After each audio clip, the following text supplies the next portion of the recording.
Tous les soirs en été, Georges remplissait la mangeoire des oiseaux avant de se coucher. C'est l'heure d'aller au lit, Georges.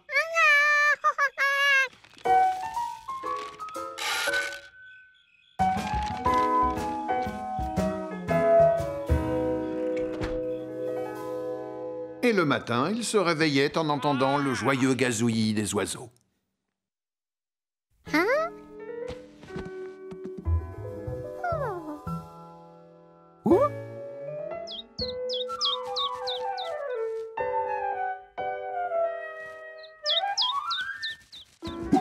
Mais ce matin-là, la mangeoire était vide. Pourtant, les oiseaux ne mangeaient jamais les graines aussi vite. Peut-être qu'un oiseau géant les avait toutes avalées dès le lever du jour. Non, Georges aurait remarqué sa présence dans le voisinage. Bonjour, Georges. Qu'est-ce que tu regardes?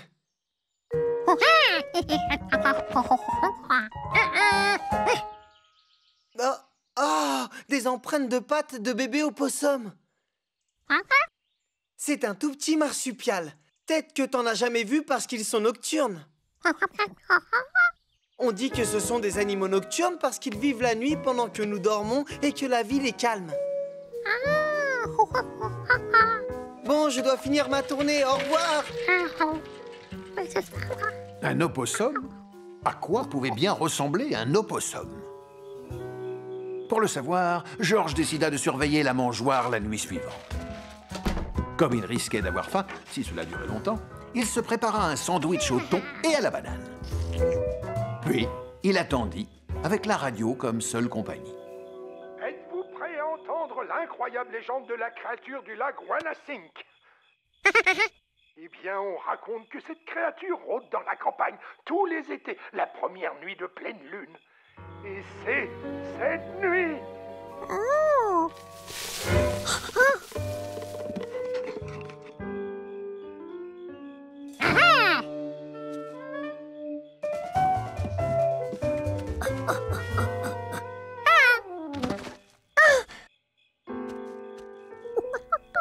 Est-ce que c'était un opossum? Et si c'en était un, est-ce qu'il allait bien?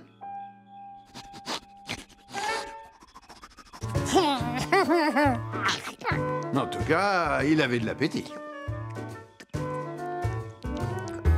Ses empreintes de pattes étaient les mêmes que les autres? Alors c'était bien un opossum. Maintenant que Georges l'avait vu, il pouvait aller se coucher.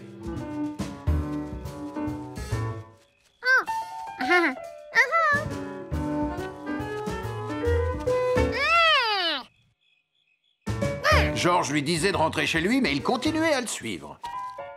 Peut-être que ce bébé opossum s'était perdu et qu'il avait besoin d'aide pour retrouver sa famille. Mais Georges n'avait aucune idée de l'endroit où vivait la famille de l'opossum.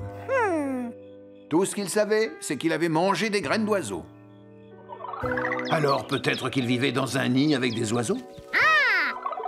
Alors ne soyez pas surpris si cette nuit vous entendez des bruits étranges. Et si vous voyez une créature à tête de poisson traverser la ville. Mais oui, bien sûr.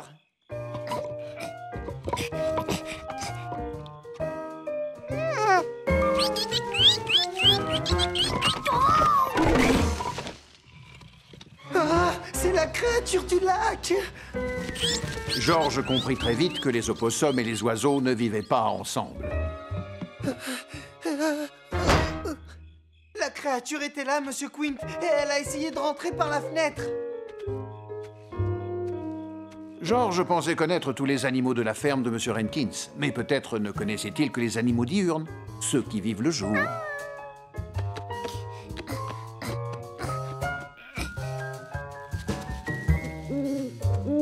Georges n'avait jamais vu un oiseau comme celui-ci pendant la journée.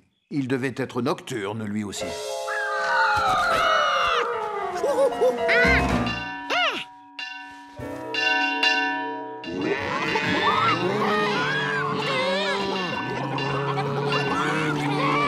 La famille de l'opossum ne pouvait pas vivre ici, c'était trop bruyant.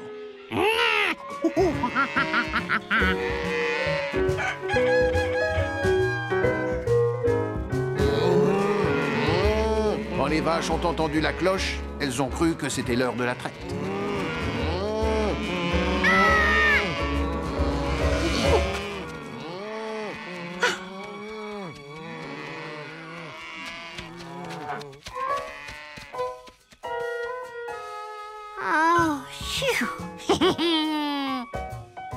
Malin. C'est comme si l'opossum avait joué à faire le mort pour ne pas se faire remarquer.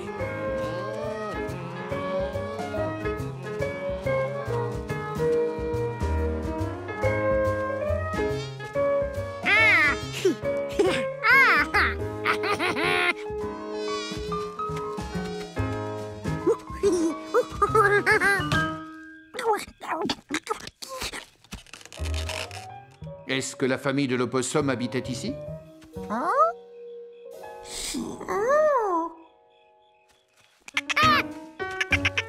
Non, pas dans ce tronc d'arbre. George était désolé d'avoir réveillé Jumpy l'écureuil, mais il devait poursuivre son chemin. Alors il eut une idée.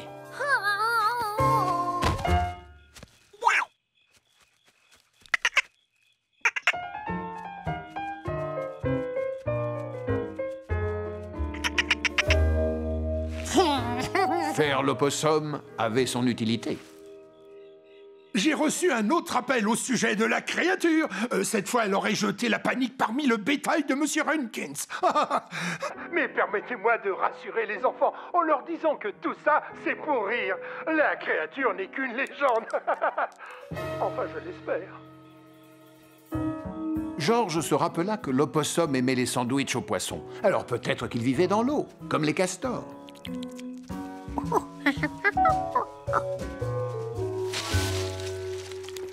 Les ratons laveurs doivent être des animaux nocturnes, eux aussi. Son opossum ne manifestait aucun intérêt pour l'eau. À moins qu'il n'habite sur un bateau.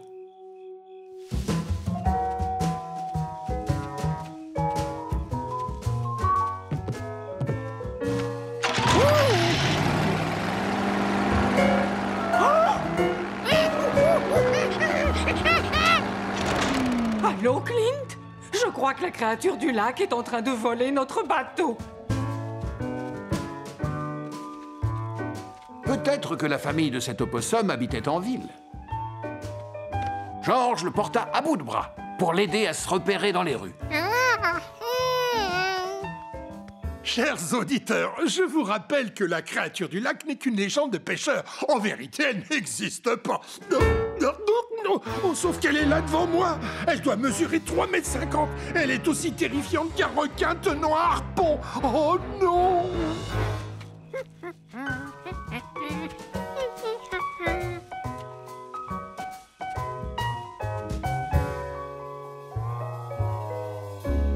Les heures passaient et George n'avait toujours pas trouvé où habitait l'opossum.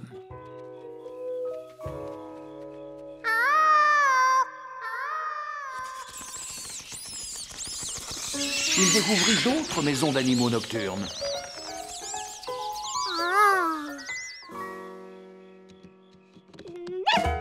Il découvrit aussi des maisons d'animaux diurnes. Mais la maison de l'opossum restait introuvable.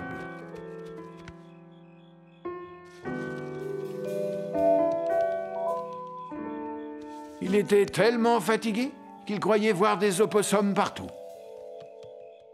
Mais peut-être ne rêvait-il pas.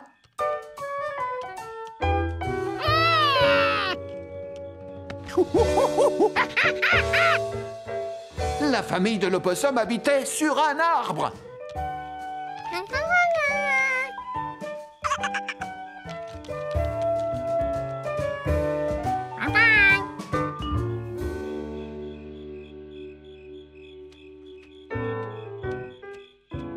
George? Mais il est un peu tard pour faire une promenade.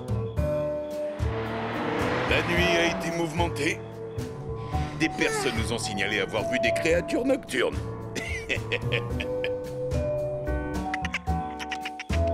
George aussi avait vu des créatures nocturnes. Billy avait raison. Il y a beaucoup d'animaux qui vivent la nuit.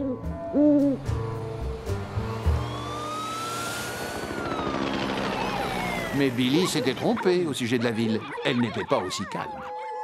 Verrouillez vos portes. Nul ne sait où la créature du lac surgira la prochaine fois. La nuit, tout le monde ne dormait pas.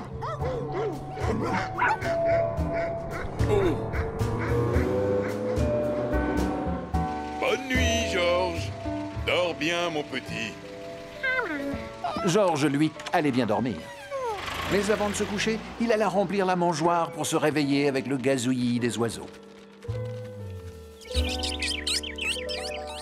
Bonjour, Georges. C'est l'heure de se lever. Hein? Georges? Oh. Georges avait appris une chose de plus sur les animaux nocturnes. S'ils restent éveillés la nuit, c'est parce qu'ils dorment pendant la journée.